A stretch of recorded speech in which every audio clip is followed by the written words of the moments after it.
All right. Hi again, everyone.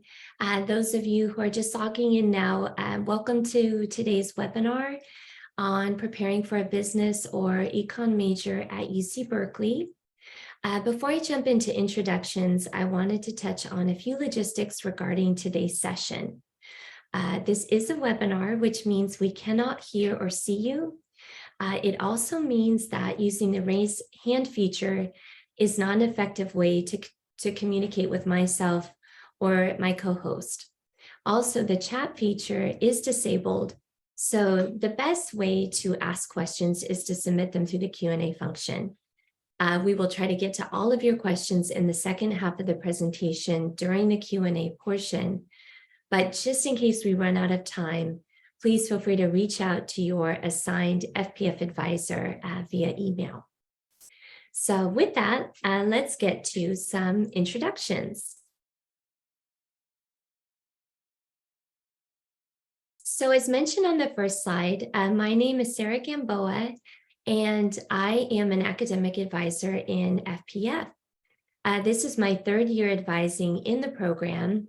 And prior to joining fall program for first semester, I advised in letters and science in the college for about 11 years. And so with that, I'm being joined today by an FPF ambassador, Osayd. And just to clarify, FPF ambassadors are former FPF students. So Osayd, would you like to unmute for a moment and introduce yourself? Yes, for sure. Hello, everybody. My name is Osayd, and I am a rising sophomore planning to major in business administration. I was in FPF, like you guys all will be, in my freshman year, which means fall of 2022 last year, which is pretty recent. I'm looking forward to engaging with you all in this webinar.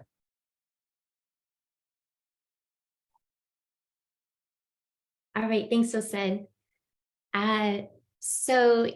Summer 2023 timeline. So this is an overview, and this was also shared with you in the very first email that you received from us, the Welcome to FPF message sent in late May.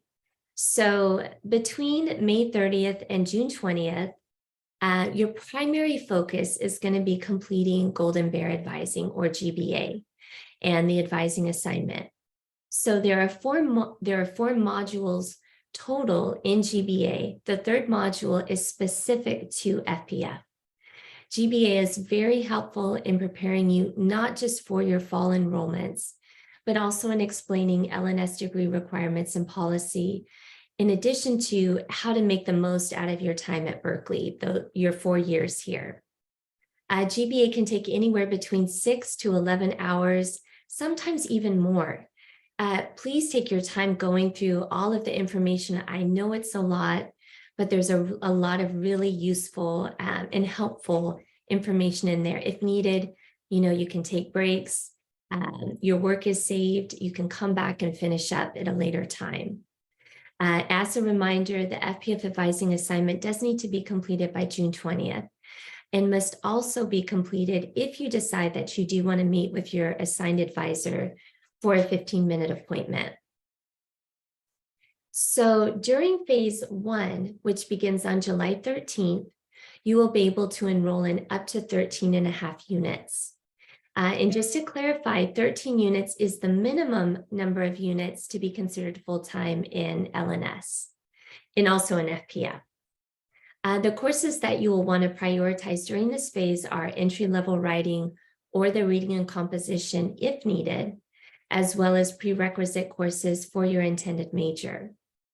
And if you're unsure about your major, which is completely normal, if you're thinking business, but you're still also not quite sure, then now is the time to also think about exploring other explorative type courses or courses of interest. Additionally, it's recommended, and these recommendations come directly from Haas and Econ, that due to the impacted nature of these programs, that you plan for an alternative major to these on the off chance that you aren't admitted to these programs. So a course or courses for those backups could also be something to integrate into your fall enrollments. So Phase 2, which takes place on July 13th, I'm sorry, August 13th, excuse me, is when you will pick up courses to round out your enrollments. And keep in mind, you don't have to go all the way up to 17 units. 13 to 14 units is a perfectly good start for your very first semester at Berkeley. You'll also want to take into account responsibilities that you might have outside of school, such as work, and also just your social life and extracurricular activities. You don't want to burn yourself out after your first semester. So I always tell my students, you'd rather do really well in your courses, and look back and think, oh, I could have maybe taken on more. Maybe I'll try more units in an upcoming semester versus the opposite. And that's especially true when pursuing impacted programs, when they really are going to be looking at your first attempt in the prerequisites. And so during the adjustment period, which begins the day after phase 2, is when you can add 3+ unit courses outside of the FPF curriculum. So notice that the maximum units allowed that you can enroll in does not change or adjust. So keep in mind that you can have an overall of 5 units total of coursework outside of the FPF curriculum. So that includes 1 to 2 unit main campus electives, as well as that 3+ unit main campus course that you can do during the adjustment period. And also to clarify, FPF courses will all have the X prefix attached to the course title. So that's how you can kind of tell that that's an FPF course.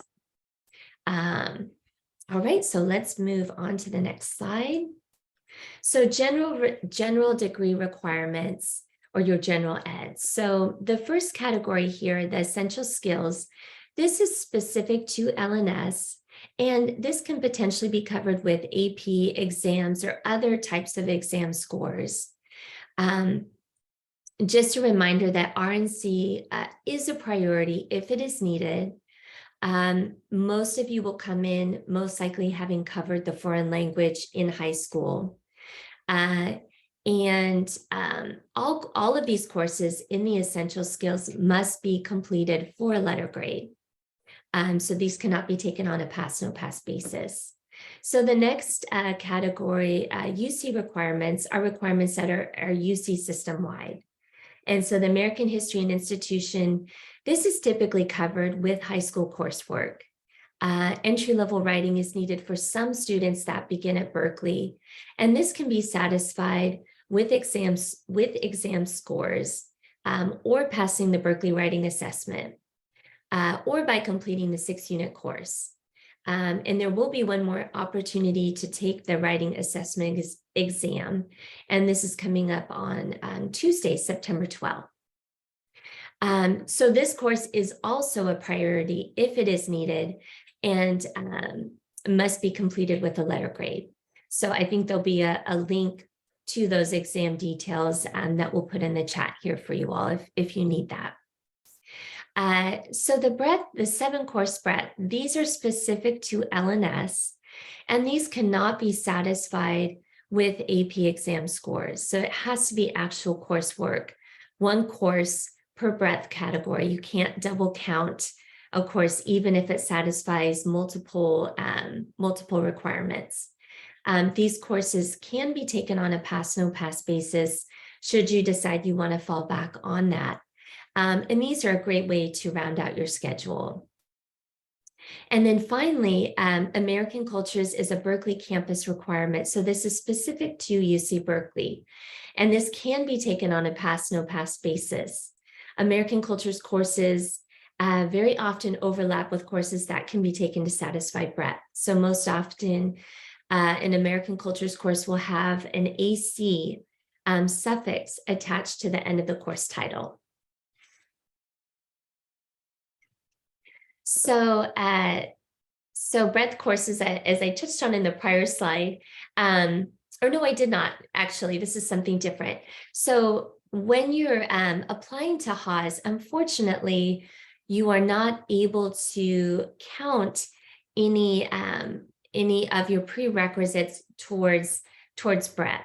So for example, UGBA 10 does happen to count for social and behavioral science breadth, but for Haas, you can't double count like that. So you need to take a separate course for the social and behavioral science breadth requirement to satisfy that.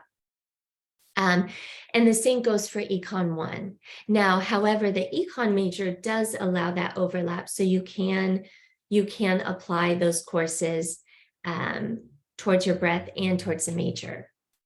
And just a reminder, breadth do not need to be completed by the time that you declare your major. Sometimes students feel like they have to have all their breadth done within the first 2 years. It's not meant to happen that way. So you really want to be spreading those breadth out over the entire 4 years that you're here. And again, to reiterate, your priority right now is reading and composition if it's needed, and then your prerequisites for your intended major. That's kind of what you want to be focusing on. And then you can be sprinkling in breadth and 1 to 2 unit courses, elective courses to round things out. So choosing the right English and math courses, I know this can be a bit tricky for our students coming in. So as mentioned a bit earlier in the presentation, some students will need to start with the entry-level writing, which is completely normal and fine. This is a 6-unit course, college writing. If you did not waive the requirement with AP scores or by taking and passing the exam. Now, the reading and compositions part A and part B, are the next courses that you would take. Now, if you end up taking the 6-unit college writing course, this does cover the entry-level writing plus the first half of reading and composition, so part A. So after completing that course, you could go directly into the part B. The part A and part B cannot be taken simultaneously. So these courses do need to be taken in separate semesters. But keep in mind that you can take different subjects to fulfill these. So for example, for part A, you could do a film R1A, and then for part B, you could do a complet or a rhetoric course to satisfy that second half. So for the math courses, just to kind of explain the differences between the series, the 16 series is a bit less theoretical, and students sometimes find the 16 to be more approachable and maybe similar to the way they learned math in high school, and is also geared more towards the social sciences. The 1 series is geared more towards the physical sciences and is a bit more theoretical.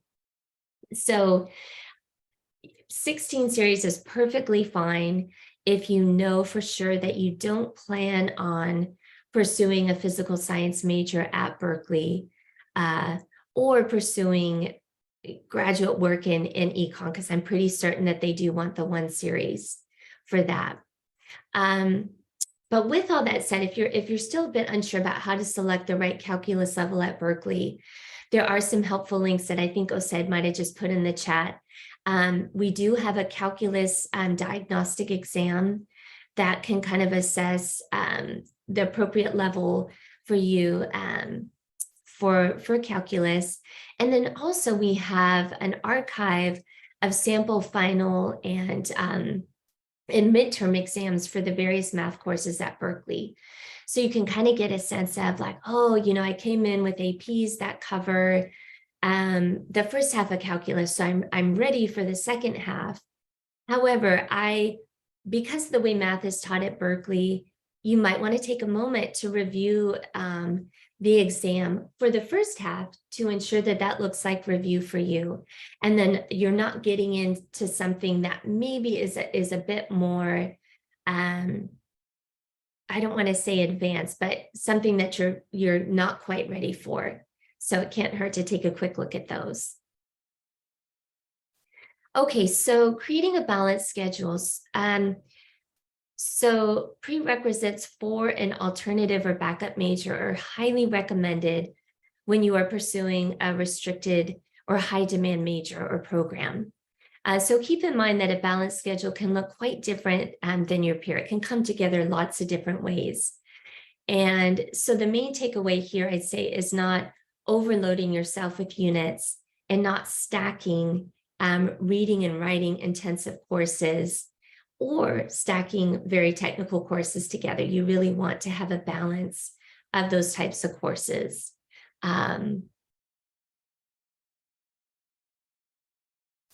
Okay. So in addition to prioritizing your enrollment by order of importance, for example, major prerequisites and reading and composition first, FPF students may only enroll in the allowed classes during specific enrollment periods, following the unit cap for each phase. So to reiterate what was mentioned earlier in the presentation, during phase 1, the maximum allowed units that you can do is 13.5. And again, 13 is considered full-time. So allowed classes to enroll during this time are going to be courses from the FPF curriculum. So courses with the X prefix, and then courses of 2 units or less outside of the FPF curriculum per LNS guidelines, except for freshman and sophomore seminars. During phase 2, you can go all the way up to 17.5 units. So that's the main difference during phase 2. Everything else remains the same in terms of the types of courses that you can put into your schedule.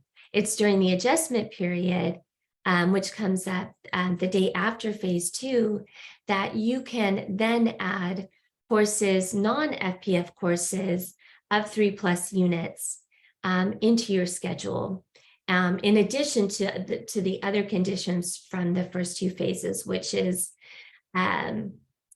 courses from the FPF curriculum, and then 1 to 2 unit courses from main campus, but not freshman, sophomore seminars. Okay, hopefully that makes sense. This is also all outlined on our course offerings page, which was just also put in the chat there. A great way to prepare for your phase 1 is to load your desired courses and your backups into your shopping cart in CalCentral. So when your enrollment time comes around on the day of phase 1, you're ready to go. All you have to do is log in, select the desired course in your shopping cart, and then add it to your schedule. So it's a great way to approach kind of what can be a stressful or a day where there's a bit of anxiety, but that a lot of my students that I've already talked to, I'm so impressed to already know about the shopping cart and how to use that. So I think you're all a couple steps ahead here. So 4 common business majors at Berkeley are business, obviously. So that's through Haas School of Business, which is a separate school on campus, economics, which is within LNS, environmental economics and policy, which is a program that's in Rouser College, and then political economy. And just notice that the 2 economics and political econ are high demand majors. We'll talk about that a little bit more in the upcoming slides. So a little bit more about high demand majors. So these are majors that, if you're wondering what that means, high demand majors are very popular programs at Berkeley that aren't able to necessarily accommodate all the students who want to pursue that particular field. So as a result of this, there's been restrictions or conditions created by these departments that impact all students that are planning to apply. So the guide.berkeley.edu, that link that Osayd put in the chat a moment ago, and you can see an image here of kind of that, one of the pages from there includes a lot of very helpful information about prerequisites for all majors, and also the departmental website link that you can go directly to the department site to go into things in even more depth. So there are a total of 11 high demand majors at Berkeley. Those majors are art practice, computer science, data science, economics, global studies, media studies, operations, research and management science, political economy, psychology, public health, and social welfare. So to break this down a bit more, and this is new for our incoming class for fall 2023. So first year students admitted this year who selected a high demand major as their primary major on their UC Berkeley application are guaranteed admission to the same LNS high demand major, subject to completing all the prerequisite courses, maintaining good academic standing, and this means maintaining a 2.0, and also passing all your prerequisites, and then filing a declaration form. And then the other piece to this are students who were admitted this year who did not select a high demand major as their primary major on their UC Berkeley application can apply for a high demand major through what's called the comprehensive review. And this review takes place not actually through the major departments, but through the college, through letters and science. So the CR application considers more than the student's GPA and grades. So you can kind of think about it as applying to Berkeley all over again, in a sense, or what the application to Haas might kind of consist of. It's a holistic review. Students have one opportunity to apply to a high demand major, and they must also have an alternative non-high demand major as a backup should they not be admitted to the high demand major through the comprehensive review process. So this slide here covers some other popular fallback majors to consider. And I hate to refer to them as fallbacks because these are great, really, really great majors too, and really interesting. And so I don't want you to think that, you know, in any way that they're less than, but I think the main thing here is there's some overlap in the areas of study and what you'll be getting, and you'll still kind of have that exposure to business and those types of courses. So other majors to consider are applied math, American studies, the environmental econ and policy, again through Rausser, legal studies, political science, global studies, and data science, which are both high demand, interdisciplinary studies, sociology, and statistics.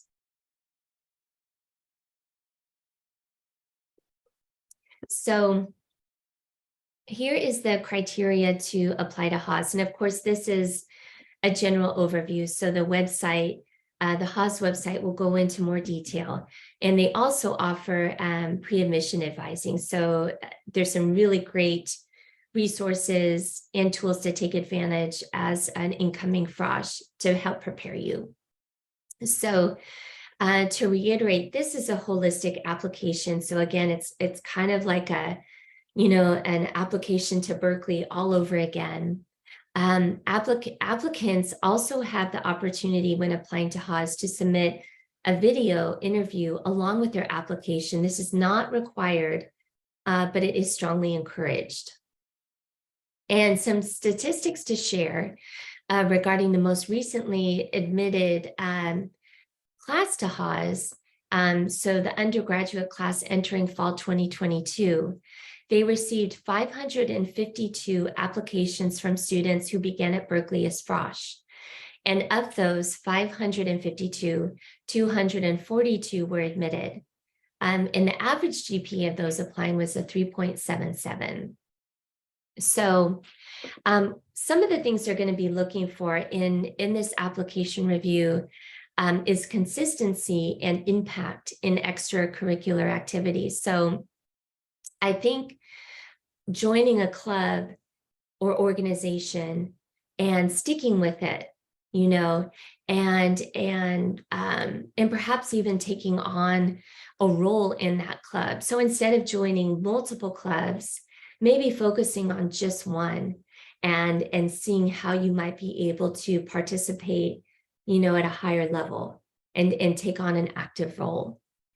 So leadership, maturity, ethical character, teamwork, and goal orientation are some qualities that stand out. Communication and analytical skills. So in your essay questions, they'll be kind of looking for those components as well. So at the bottom here, as you can see, so 50% of the evaluation is going to be based on your grades and coursework. And then the remainder of that is going to be your essays at 35%, and then 15% activity and awards.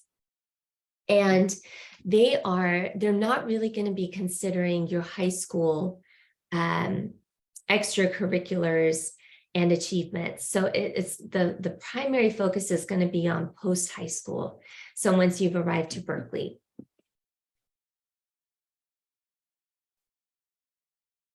So Haas prerequisites.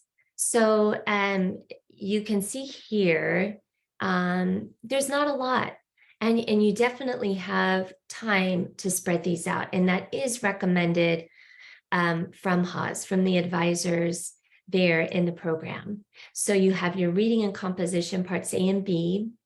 2 semesters of calculus are required.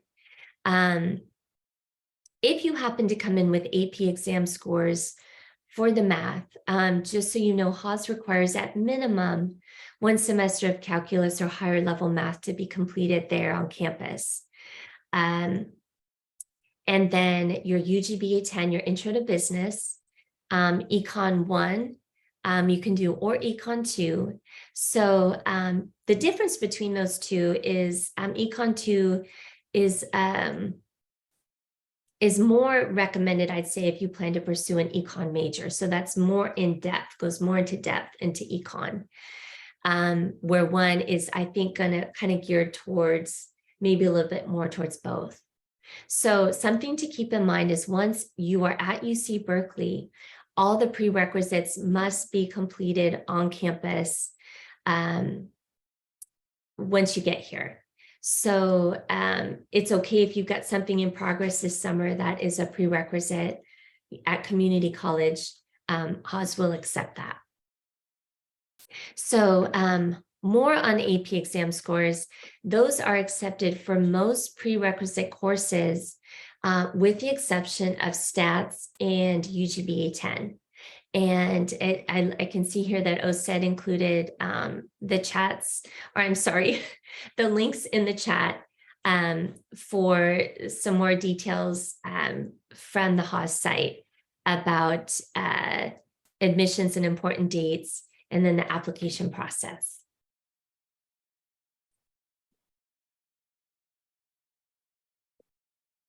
So here's a sample 2-year plan for business.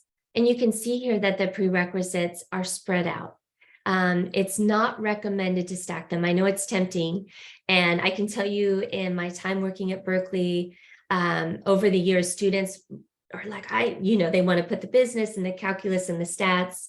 I've seen some crazy schedules. And, ultimately, it's going to be up to you. You have the final call. But, what I can say is listen to your advisors, in our program. And this is coming directly from business. We get our recommendations from them. Try not to stack. You have the time. You want to do as well as you possibly can in these courses. So spread them out. So your first semester is really about the calculus and the reading and composition. And this is not just because you're in FPF. This is what I would advise students coming directly into LNS when I was advising there too. Don't try to do the business, the UGBA 10 in your first semester. Definitely don't do the Econ 1. Those need to wait. So the business 10, typically, I think the second semester is a good time for that. And the second semester of your calculus, then the Econ 1 can come in the second year, and then the stats course at the end there. And you'll apply to Haas, as you can see here in red, you'll apply during the second semester of your sophomore year. So you will be applying with coursework in progress and coursework planned. So that's completely fine. Okay, so now it is finally time for Osayd to share a little bit about his first and second semester schedules and planning for those. So I will let Osayd jump in here. Yeah, for sure. Hi, guys. So my experience with FPF was wonderful, to say the least. As it was my first semester at Berkeley, I kept my course load not too heavy, just to have time to explore other opportunities. And I kept a 16-unit course load with a 0.5 unit of physical education, which was my hiking class, which I'll discuss about later. But this helped me build a strong basis for my first semester. So in my first semester, I took Math 32 at FPF, which was pre-calculus. And I took this class for the very reason that it would help me build a foundation for the prerequisites of Haas, as discussed by Sarah. So Math 32 helped me build a strong basis for Math 16A, which I took in my spring semester. Apart from that, in my first semester at FPF, I took 2 breadth requirements, and I highly recommend you guys also take the public speaking class, which is also another 2-unit class I took.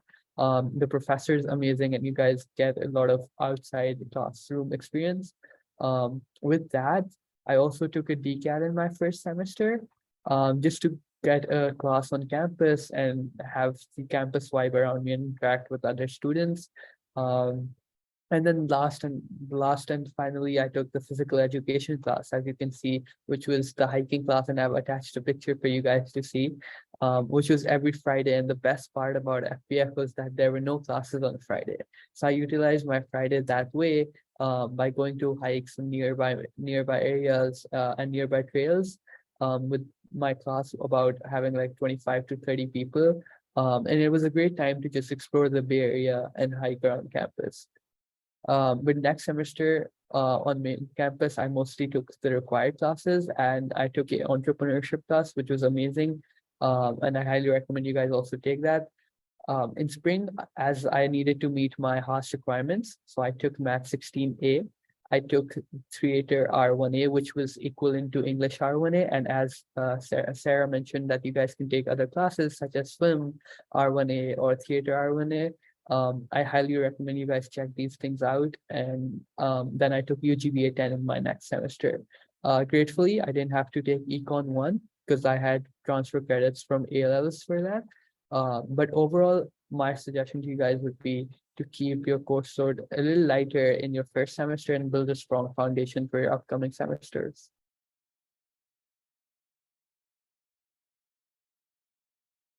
Thanks, Osayd. That's great. Looking back on your first semester in FPF, is there anything course-wise you would have done differently? Or do you, looking back on your schedule, do you feel like, I feel good about that? I'm so glad I put things together that way. Yeah, definitely. I think one thing I loved about my course load was that I met 2 of my breadth requirements in my first semester at FPF. As I believe that FPF allows you to explore the smaller class size options, and that's not something generally you face on campus. On campus classes are huge. There's a lot of people. But these classes, which were in small class sizes, made it really interesting, and I highly recommend you take something outside of math and English at FPF, as it allows you to, collaborate with other students and interact with them at a personal level. Great. All right. Thanks so much for sharing all of that, Osayd. That's really helpful. All right. Oh, what I do here? Okay. Okay, so we'll move into the next slide. So to talk a little bit about the Econ prerequisites, you can see there's quite a bit of overlap between Econ and business. So the calculus, you have the Econ, you have statistics. I would say the main difference is going to be the upper division Econ course that you need for, I think it's Econ 100A. So just to reiterate, Econ is a high demand major, so that, it's something just to keep in the back of your mind when considering this, applying to the program. And here is a sample 2-year plan for the Econ major. So a little similar to business, requirements are spread out, and you have your calculus, and you reading and composition if you need it. And then there's a course to satisfy breadth in there, Psych 1. And then in the second semester is when the Econ 1 comes in. The Econ 1 is very quantitative, and it's also very dense. It's micro and macro economics. So it's a bit different than how Econ, I think, is approached a lot of times in community college and perhaps at other universities, where the micro and the macro are separated out. So it's really wise to hold off on this course. Even if you have a solid quantitative base and you have both semesters of calculus done, I would advise to wait on Econ 1. And then in your sophomore year, you have your Stats 20 and then your Econ upper division course. So that's kind of a visual of how your schedule can come together there. So other popular pre-business majors, as mentioned on a prior slide, are the political economy major. And this is designed to kind of study the relationship between government, society, and the economy in a holistic manner. And this is from a multidisciplinary perspective. So political economy is interdisciplinary, which means it's pulling in courses from a variety of different departments. So that's kind of a really cool piece to it. And it has a global aspect or piece to it as well, because you have the foreign language competency that you need to have by your senior year. So you can see here the overlap with the Econ and business programs. Aside from the Global 45, you have the Econ and the statistics. And then environmental econ and policy in Rouser College, which would involve a change of college. And it's not too difficult to change colleges into Rouser from LNS. So don't feel, put off by this, or this might be too much. It's definitely possible. So talk to your assigned advisor about it if you're considering that. But EEP provides an opportunity to explore aspects of economic and political institutions that affect the development and management of natural resources and the environment. So this could be a great option as well. And you can see here again the overlap in the preparation in those types of courses. So a few things to keep in mind when you're taking your prerequisites for your intended major is that your prereqs need to be taken for a letter grade. And so pass, no pass grading option is not something you can fall back on. And then most majors require that prerequisite courses are done on the Berkeley campus. And so especially Haas. Now, it really can vary by major department. Some are okay with it. So if you're thinking about doing an equivalent course at community college over a summer, be sure to check in with your FPF advisor and or the major department about it before you move forward with enrolling in that course at community college. So prerequisite combinations to avoid. So avoid taking Econ 1 or 2 in the same semester that you do Business 10. And definitely avoid taking math and stats together as well. That's not a good combo there. So, in picking a good course combination, know your strengths, find course combinations that work for you, and know this may look very different than your peer, and that this isn't necessarily black or white, that this, again, can come together a lot of different ways. LNS has a ton, there are so many courses. The FPF curriculum, even though we're smaller than LNS, we have a lot of courses. So know that there are many different ways that this can all come together. You can talk with your peers who have taken the courses before, and also reach out to peer advisors in your intended major. So if you haven't already noticed, a lot of the major departments have peer advisors working for them in their program. They're excellent resources for suggesting courses and sample plans and how to approach putting a schedule together. So take advantage of that tool there.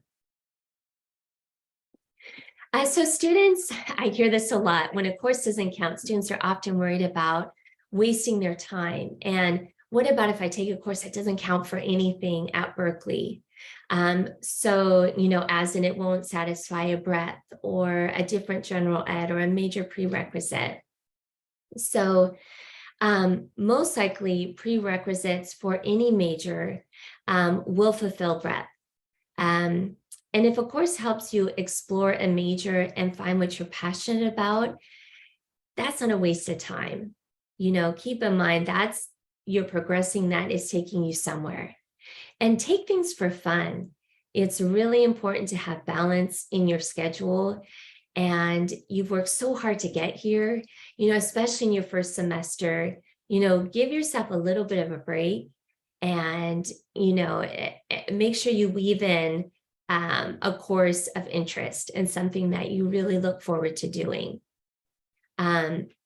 And also, all units count towards a 120 minimum needed for graduation. So, aside from your general eds and your major prereqs, you're going to have a cluster of courses, electives that are just courses of interest that are going to get you to that 120. So it's not a waste, just to reassure you, because I know that's a big concern for students coming in. Okay, so we have now reached the end of our presentation, and it's time to get to your questions that you may have submitted in the Q&A box.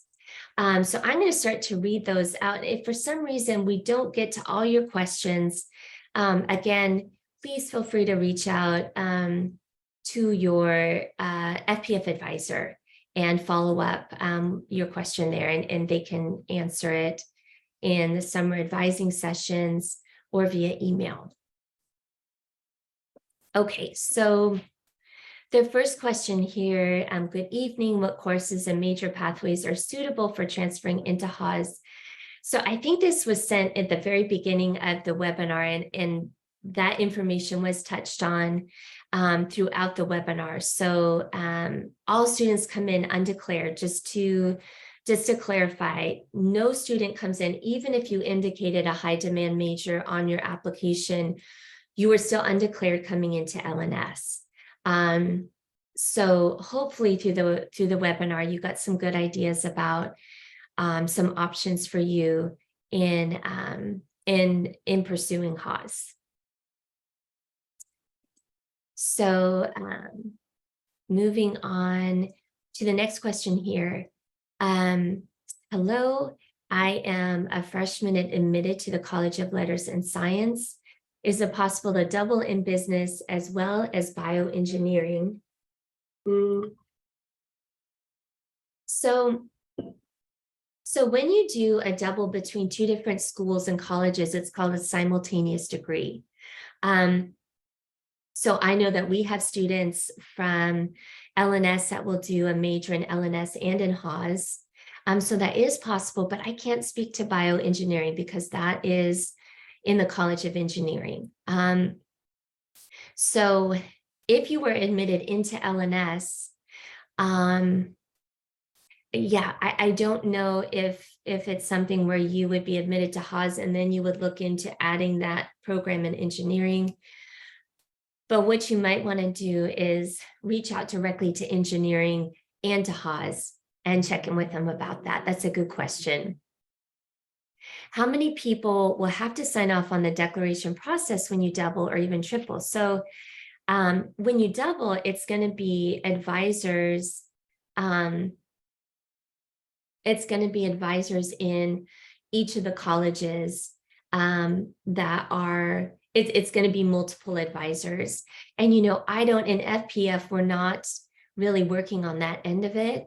But I will say in my past life, when I was in advising in LNS, there's about 3 to 4 signatures that you're getting for those forms. However, they may be all online now, so it might be something that is all done through Cal Central.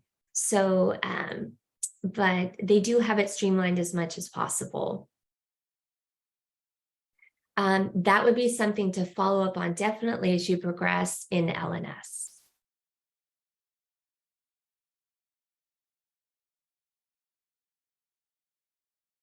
Okay, so yes, the Berkeley Writing Assessment, the next one coming up, if you missed the one, I think it was in May, is September 12th, Tuesday. So that link, I believe, was put in the chat. I want to say, if not, they do have the date on the College Writing Program's website. And I may have just said Tuesday instead of saying September 12th, Tuesday. But yeah, you can opt to do the assessment then if you have not satisfied entry-level writing another way.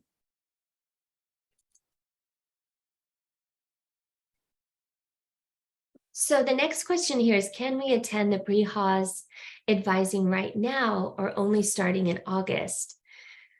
That's a good question. I don't know how summers work for them.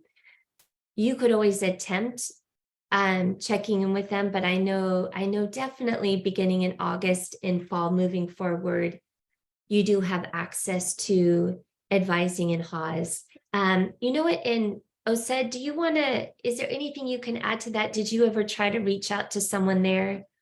Yeah, for sure. So just to add on this, there is a website. I just shared the link for that. You can schedule advising appointments. I did mine, but I did mine in my fall semester, so I did not do that over summer.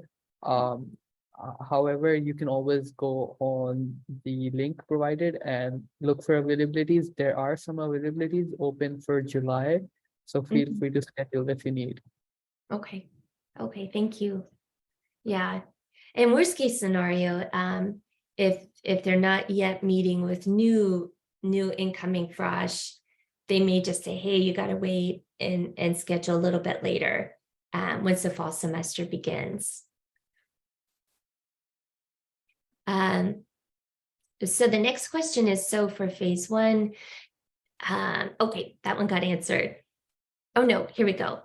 Can the breadth courses be fulfilled through community college classes? So yes, the answer to that is yes. If you're applying to Haas, also yes. So you can use a website called assist.org to look up equivalent courses and transfer those back into Berkeley.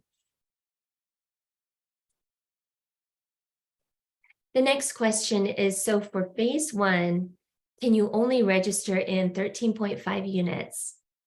So the answer to that is yes. 13 units is the minimum to be full-time, so it's a bit confusing. 13.5 is the max for phase 1. So some of you who are only planning to do 13 units total might be done in phase 1, enrolling in your courses altogether. So it's in phase 2 that you can go up to 17.5 units, and that is a hard cap. So unfortunately, if you, let's say your enrollments total 14 units, you won't be able to add that final course. You'll have to wait for phase 2 to add that course in. The next question, does FPF have in-person appointments during the summer? The answer to that is no. All the advising during the summer does take place over Zoom. Summertime and enrollment schedule planning is all via Zoom appointments. And also we're corresponding via email as well. The next question, if we choose a course that both counts towards major prereqs and breadth, would it count toward both requirements? Okay, so this is true with the exception of Haas.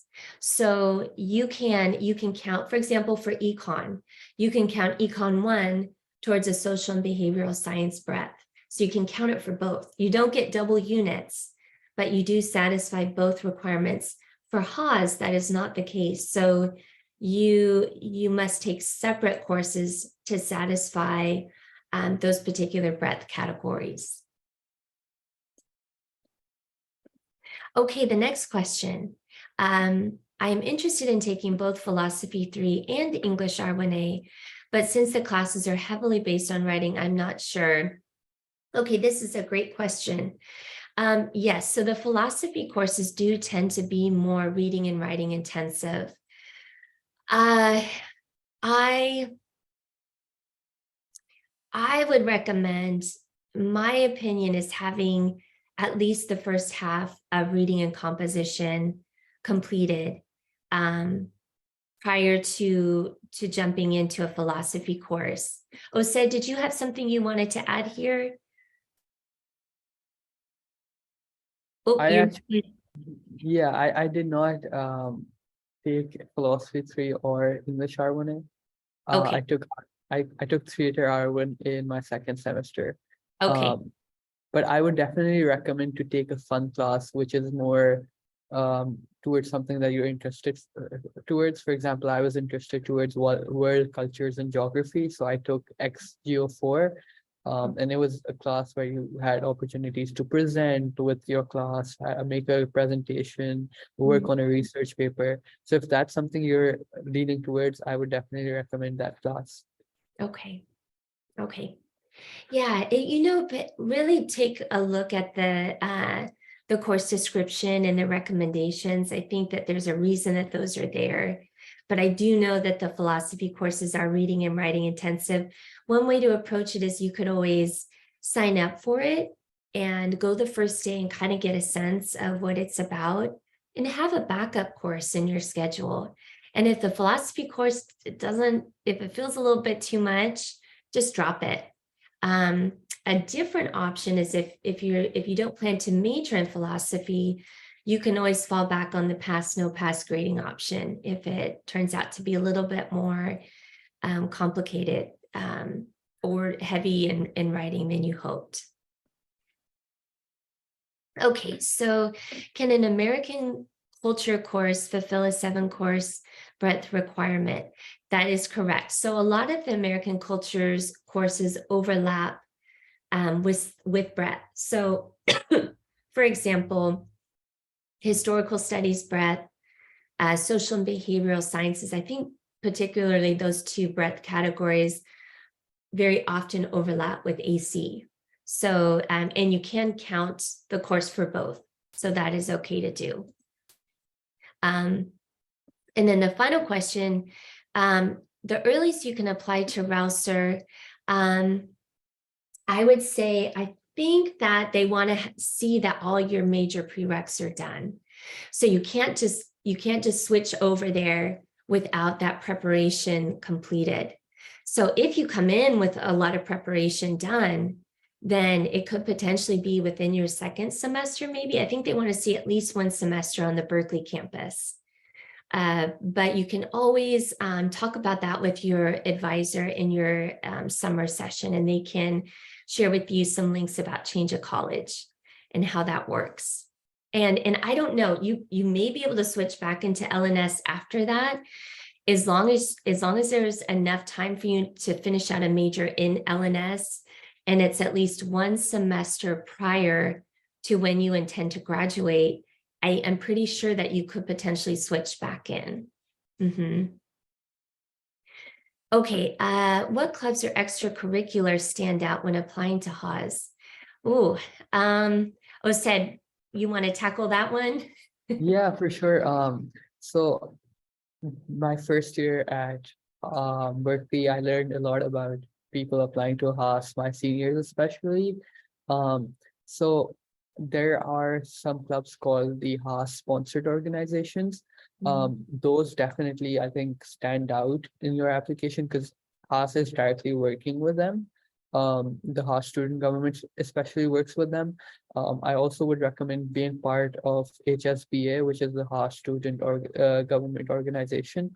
I'm part of that at a personal level, so I would highly recommend you guys being part of that too. Cool. All right. Oh, thank you. Okay, we are out of time for today. So I want to honor, everyone's time. So if we didn't get to your question, again, please follow up with your assigned advisor in FPF.